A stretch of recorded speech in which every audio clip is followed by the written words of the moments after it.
In 1987, Caroline Walker returned to Alderwood, a small town in Virginia tucked between low hills and the slow, dark river that had shaped its history. She had not set foot there since her teenage years, when she had left with her mother after her father's sudden death. The town had always seemed suffocating to her, a place where silence clung to the wooden houses and secrets lingered in the narrow streets. She had built her adult life elsewhere, far from Alderwood, first in Richmond and later in Washington, where she became a journalist, immersed in the noise of deadlines and the urgency of breaking news. The call to return came only with the death of her uncle, an event that pulled her back into a place she thought she had left behind forever. The journey into Alderwood felt like entering another time. The highway gave way to cracked county roads lined with oak trees heavy with moss. The air grew thicker, damp, and heavy with the smell of the river.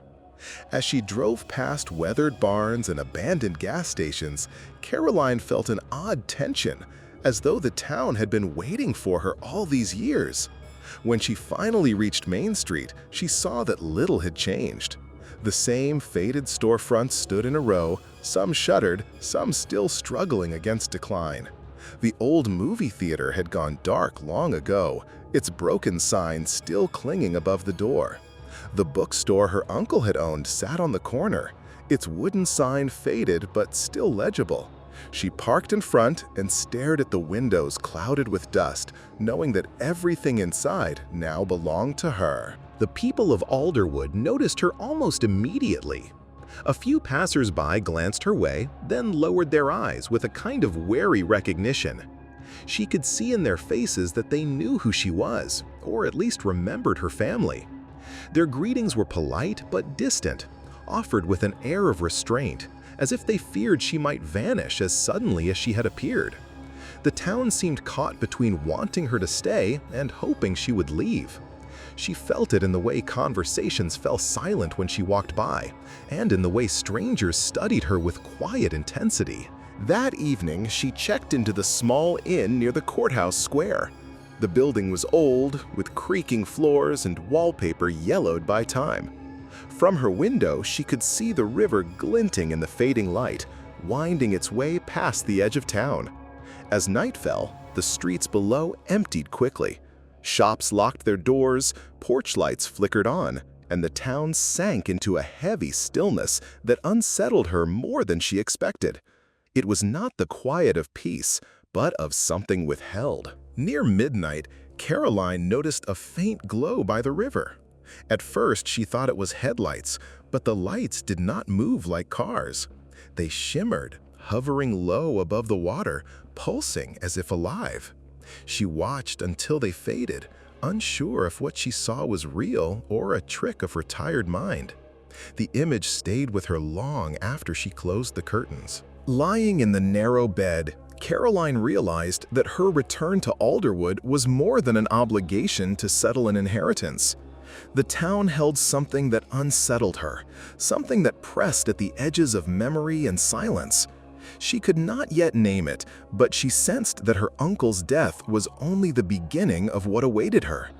The weight of the river, the eyes of the townspeople, and the strange glow in the night whispered of secrets that had not died with him. Caroline spent the following days sorting through the shelves of her uncle's bookstore. Dust clung to every surface, and the air smelt faintly of mold and old paper. The store had once been a gathering place for Alderwood, a spot where locals browsed the latest titles or lingered to talk with her uncle. Now it felt abandoned, its silence broken only by the creak of the floorboards as she moved between the aisles. Many of the books were damaged, their spines cracked and pages warped by dampness. But she kept working, determined to bring order to the space that had unexpectedly become her responsibility. As she pulled volumes from the highest shelves, she discovered a stack of old manuscripts tied together with twine. Beneath them lay a battered folder filled with faded newspaper clippings. The yellowed pages crumbled at the edges as she unfolded them, revealing headlines from the 1950s that spoke of unexplained disappearances and sudden floods that had swept through Alderwood. Some articles described entire neighborhoods ruined by water, yet meteorological records insisted that no storms of such magnitude had occurred. Caroline paused over these contradictions, unsettled by the implication that something unrecorded, something hidden, had taken place in her hometown. Among the papers, one item stood apart: a journal bound in cracked leather. The handwriting inside belonged to her uncle, uneven and hurried, filling the margins with notes and questions. He wrote about late-night gatherings in the basement of the town hall, meetings conducted in secrecy and whispered about only in rumor. His words circled endlessly around the river, describing it as more than a body of water, as though it held a presence that bound the town to it in ways no one admitted openly. Caroline read passages where he described lights flickering on the surface, voices echoing after midnight, and the sense that Alderwood itself pulsed in rhythm with the river's flow. When she closed the journal, Caroline felt both a connection to her uncle and a creeping unease. The bookstore no longer seemed simply a relic of her family. It was a vault of secrets he had preserved at great personal cost. She realized that inheriting the store meant inheriting his unfinished search, whether she wanted it or not. The silence of Alderwood pressed in around her, as though the town itself waited to see what she would do next. At first, she dismissed the journal as the product of a lonely man's imagination, an eccentric obsession that had consumed him in his later years. Yet the deeper she read, the more her skepticism faltered. Dates carefully noted in the margins aligned with documented tragedies. The year when 3 children vanished on their way home from school. The night a section of Main Street flooded without rainfall. The unexplained drowning of a farmer found in a dry field. The consistency of the details unsettled her, drawing her into the possibility that her uncle had uncovered something real. Caroline began to sense the weight of his obsession pressing against her own thoughts. Each page seemed less like a private record and more like a warning left for whoever inherited the store. The journal's final entries grew fragmented, filled with half-sentences and erratic sketches of spirals and waves. She imagined him sitting at the desk in the back of the shop, scribbling by lamplight, trying to capture truths that slipped further away with each passing day. The autumn storm arrived without warning, sweeping over Alderwood with relentless rain that seemed determined to erase the town from its foundations. By evening, the streets were slick with water, and the river swelled beyond its banks, swallowing the edges of the road and creeping closer to the houses that lined its path. Caroline had no choice but to shutter the bookstore and retreat into her uncle's house, where the sound of rain drumming against the windows became a constant reminder of the river's presence. That night, the storm showed no mercy. Wind howled against the walls, bending the trees outside and rattling the shutters as though invisible hands clawed at the house. Caroline sat in the parlor with a candle flickering beside her, trying to distract herself with one of the store's older books, but her concentration slipped with every groan of the storm. When she heard a faint sound rising from below, she froze, uncertain if it was the shifting of the foundation or something else. It came again, a low, rhythmic noise that did not belong to the storm. Drawn by unease, she lit a second candle and descended the basement stairs. The air grew damp and cool, carrying a faint smell of mildew mixed with something metallic. At first, the basement appeared as ordinary as ever, filled with boxes, tools, and the remnants of her uncle's storage. Yet one wall caught her attention, a heavy bookshelf that did not quite touch the ground. The sound seemed to echo faintly from behind it. With hesitant effort, she tugged at the shelf until it shifted, revealing a narrow passage she had never noticed before. The hidden corridor sloped downward, its walls rough and unfinished, as though carved in haste.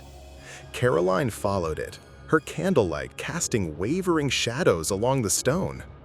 At the end, she stepped into a small chamber, no larger than a bedroom, but its atmosphere felt unlike any room she had entered before.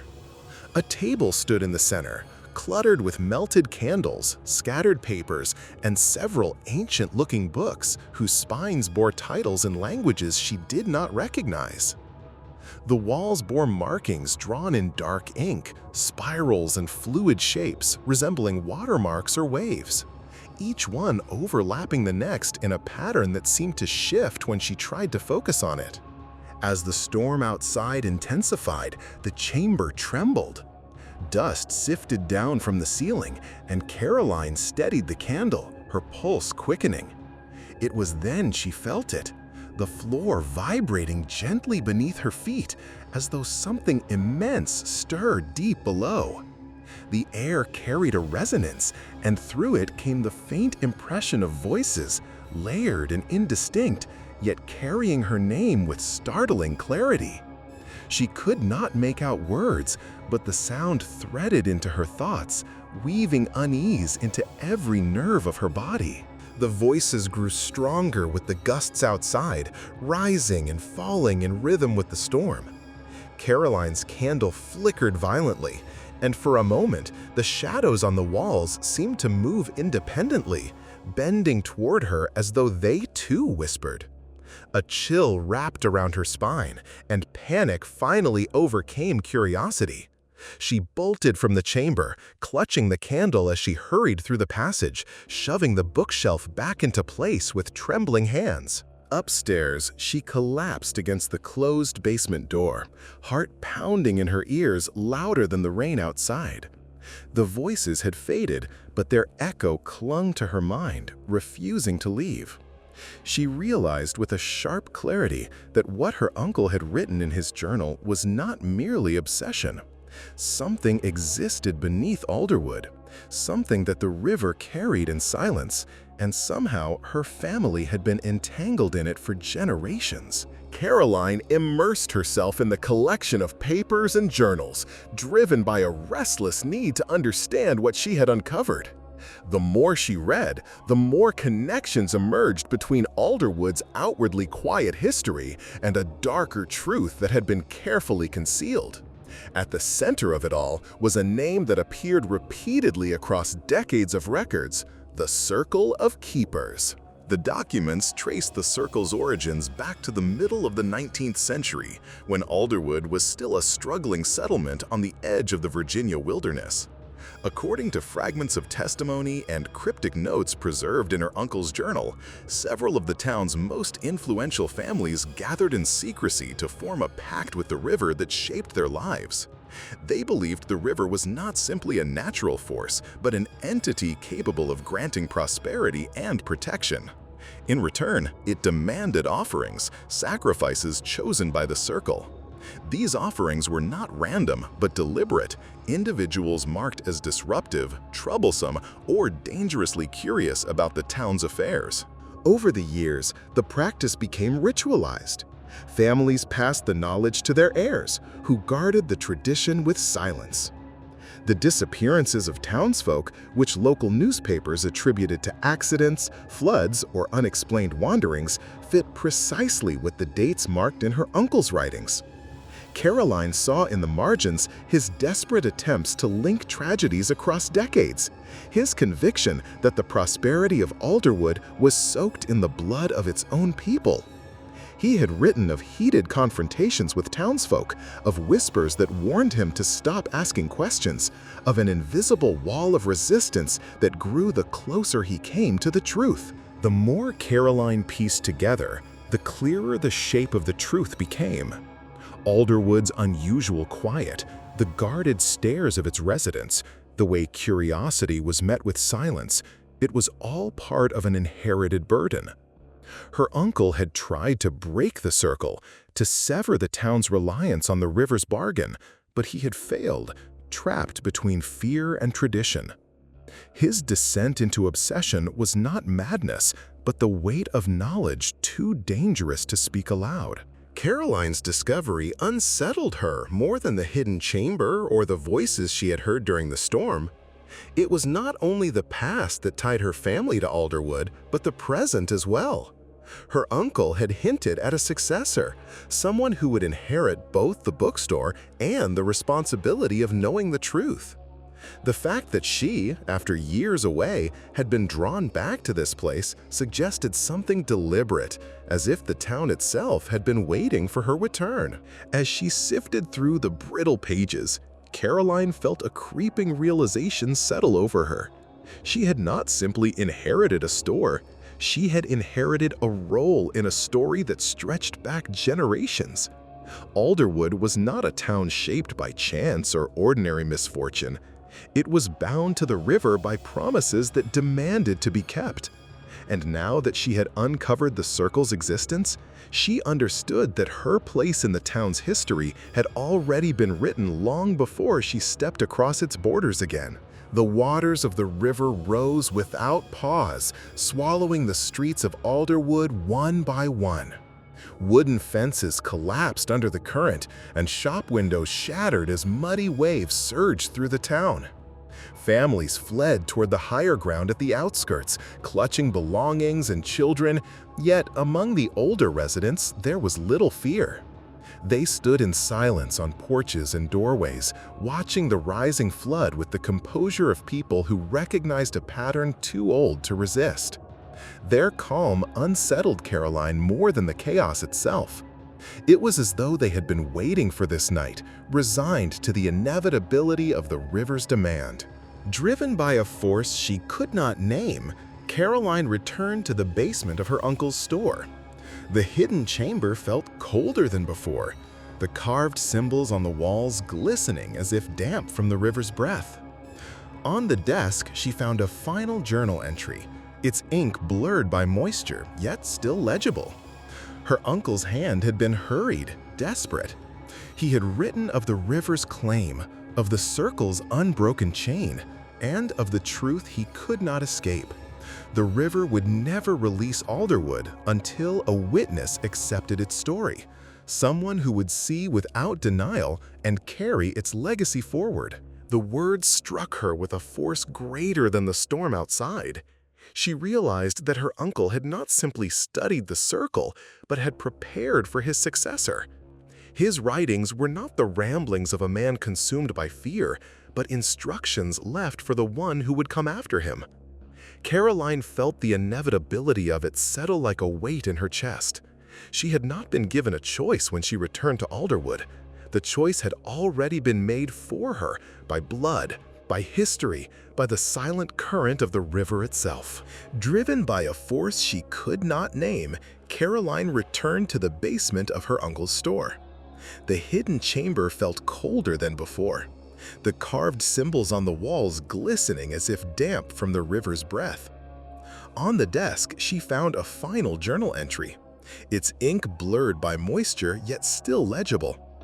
Her uncle's hand had been hurried, desperate. He had written of the river's claim, of the circle's unbroken chain, and of the truth he could not escape.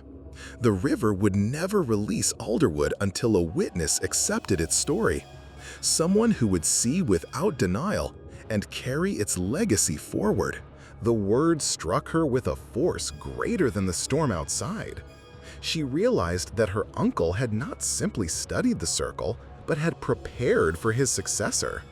His writings were not the ramblings of a man consumed by fear, but instructions left for the one who would come after him. Caroline felt the inevitability of it settle like a weight in her chest. She had not been given a choice when she returned to Alderwood. The choice had already been made for her by blood, by history, by the silent current of the river itself. The words struck her with a force greater than the storm outside. She realized that her uncle had not simply studied the circle, but had prepared for his successor. His writings were not the ramblings of a man consumed by fear, but instructions left for the one who would come after him. Caroline felt the inevitability of it settle like a weight in her chest. She had not been given a choice when she returned to Alderwood. The choice had already been made for her by blood, by history, by the silent current of the river itself. The roar of water deepened as the basement walls trembled. Cracks opened between the stones, and cold black water burst through, pouring across the floor. Within moments, the chamber was a pool, the current swirling with a strength that seemed to pull at her ankles, her arms, her very breath. Caroline tried to climb the stairs, but the water rose faster than she could move. It wrapped around her like a living thing, dragging her back down, pressing her against the submerged symbols that glowed faintly in the flickering candlelight. Her body remained in the collapsing chamber, heavy and still, but her consciousness felt as though it were loosening, drawn into the ceaseless flow. The boundaries of self dissolved, and the flood was no longer outside her, but within her, filling every corner of her being. She was no longer only Caroline Walker, journalist, heir, outsider. She became a witness, bound to the story the river had carried for centuries. The roar of water deepened as the basement walls trembled. Cracks opened between the stones, and cold black water burst through, pouring across the floor. Within moments, the chamber was a pool, the current swirling with a strength that seemed to pull at her ankles, her arms, her very breath. Caroline tried to climb the stairs, but the water rose faster than she could move. It wrapped around her like a living thing, dragging her back down, pressing her against the submerged symbols that glowed faintly in the flickering candlelight. Panic fought with clarity inside her. She kicked against the current, struggled to hold her ground, but the pull was relentless. It was not drowning that terrified her. It was the sensation of her thoughts unraveling, her memories scattering like pages caught in the tide. Her uncle's words echoed in her mind, and she understood them now. The river did not seek Beth, it sought surrender.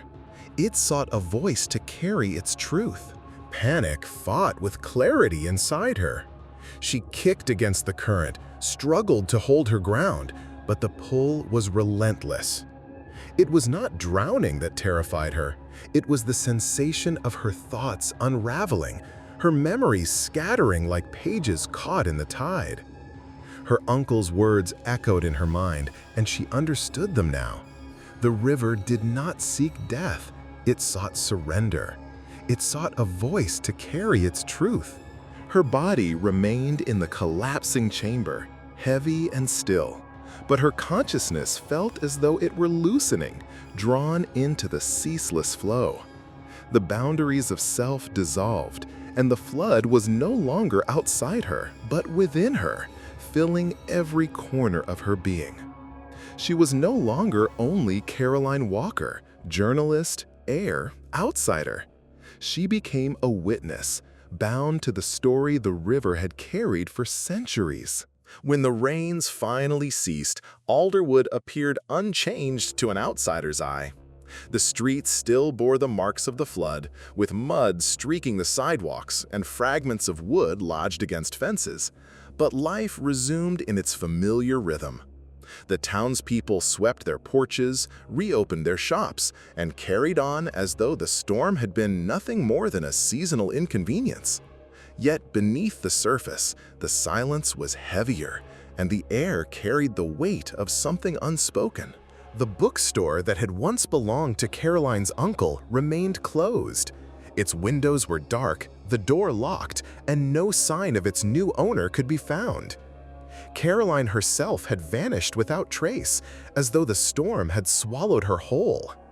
For those who remembered her return, it was easier to speak of her absence as though she had never come back at all. The few belongings she left behind were quietly collected, except for one object that remained untouched, a thick notebook lying on the desk in her rented room. It contained her meticulous notes, written in a steady hand, recounting her discoveries about the diary, the hidden rituals, and the covenant bound to the river. Word of her disappearance spread quickly among the younger residents, who shaped it into a story of their own. Around schoolyards and street corners, they whispered about the journalist from the city who came searching for answers and was taken by the storm. They spoke of the night she had wandered too close to the water, of the cries that echoed along the flooded banks, and of the silence that followed. The story changed with each telling, embroidered with details no one could prove, yet it grew into something larger than fact. For the older townspeople, however, no words were exchanged. They acknowledged one another with quiet glances and carried on their routines, knowing better than to speak openly. They had seen too many storms, too many vanishings, and too many promises fulfilled to mistake coincidence for chance. Caroline's absence was not a puzzle to them, but a confirmation of what they had always known. The river had claimed what it was owed. Still, the town could not completely turn away from her memory. Some swore that when the river calmed and its surface reflected the sky, they saw something move beneath the water. At twilight, when the current grew still and the world was hushed, figures standing on the banks whispered that a woman's face shimmered in the depths, pale and watchful, vanishing the moment the eye tried to hold it. To some it was imagination, to others a warning, but to those who believed, it was proof that the river kept its witnesses close. As the seasons turned and the flood's damage faded, Alderwood's legend deepened. The tale of Caroline Walker became inseparable from the town itself, just another layer in the long, tangled history of bargains struck and secrets kept. Children grew up hearing her name, their voices carrying it in hushed tones during summer nights by the water's edge. The river flowed on, steady and indifferent, yet within its depths, the past lingered. For Alderwood, the story was not an ending, but a continuation, and the river, eternal and patient, held its truths in silence.